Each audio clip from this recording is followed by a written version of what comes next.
Now, with a look at the tropics. It is very active out there right now, Aaron. We've got Vicky just off of Africa here. We've got Teddy strengthening rapidly. We have the remnants of Rene.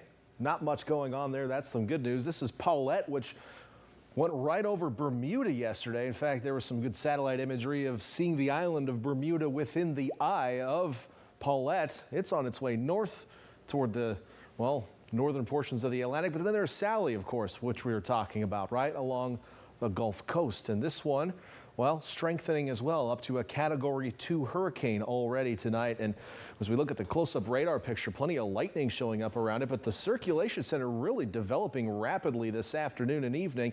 This is Gulf Coast of Florida. You've got Alabama, Mississippi. This right here is the delta in Louisiana of the Mississippi River. And right offshore, there is the eye of Category 2 Hurricane Sally. Right now, 100-mile-per-hour sustained winds moving to the west-northwest is expected to make the turn up toward Gulfport, Mississippi as we head into the evening hours tomorrow. This is a slow-moving storm, I should say, the evening hours, late evening hours tomorrow. This is a very slow-moving storm, rather, and it will continue to pound southern Mississippi and Alabama with heavy rain. On top of that, storm surge expected to increase as well with this system eventually raining out across the southeast. So not a good story for those folks. Luckily a little bit farther to the east than portions of Louisiana that got struck earlier this year. Back here on the west coast, things much more calm, other than obviously the things we've been dealing with, the fires and the poor air quality. Now, we do have an area of low pressure offshore. It has been pushing a few cold fronts toward us, but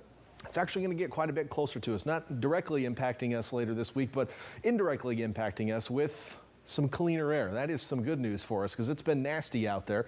Temperatures today were a little bit warmer. We had a little bit more sunshine breaking down through the smoke. We'll see that trend continue tomorrow, which is less smoke, more sunshine, and warming temperatures. And out there tonight, if you're going to be around, the air quality is still not very good. I do expect some low clouds to return late tonight, passing into tomorrow morning with patchy fog, and then they'll return tomorrow night. We're still going to be dealing with that, but take a look at our surface SMOKECAST as we go into the day tomorrow.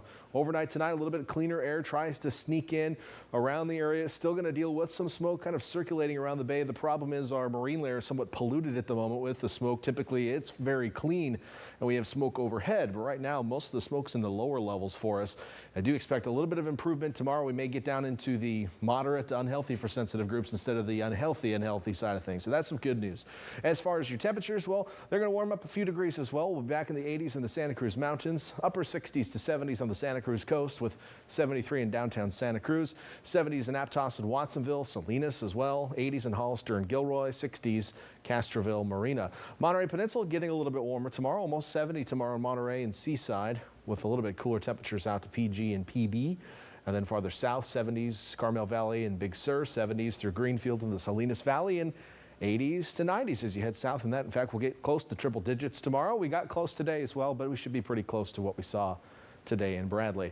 Over the next 7 days, temperatures pretty stable. We'll warm up a little bit more on the coast, stay a little hazy for the next couple of days as those weather systems pass by to the north, briefly increasing our marine layer. We do have the potential occasionally of some drizzle. I think Thursday and Friday are the best bet for that. Then after that, pretty seasonable, comfortable weather for the weekend. Right now, air quality looking a lot better, which is some good news. Inland areas staying a little breezy in the afternoons, otherwise hazy and mostly sunny for the next few days. Temperatures pretty seasonable, although slightly cooler with that weather system passing this weekend.